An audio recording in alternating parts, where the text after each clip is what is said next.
Welcome to Pindar Poetry. We hope you learned something new. You start by confirming prerequisites and taking the first actionable steps. You must have bought access, an API key or an invite, so you can authenticate immediately. Once done, set channel permissions to allow the bot to read history and post embeds. That avoids permission errors later.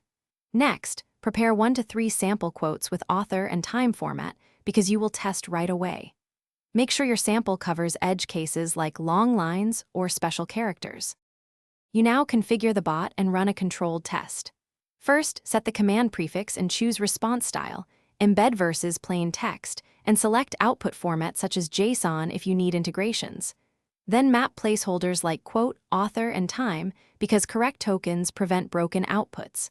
Once done, run test commands with your prepared samples and inspect logs for rate limits or parsing errors. If formatting looks off, adjust templates and rerun until outputs match your expected design. You finish by finalizing settings and preparing for hiccups. Lock your templates and enable logging plus scheduled backups so you can restore templates or codes if needed. Once done, distribute a short cheat sheet to users showing commands and example outputs, and confirm channel permissions with your team. If something goes wrong, the single most useful troubleshooting step is to verify permissions and API key validity. Then check rate limits and logs. That sequence usually reveals. Thanks for watching. Consider subscribing if we helped you.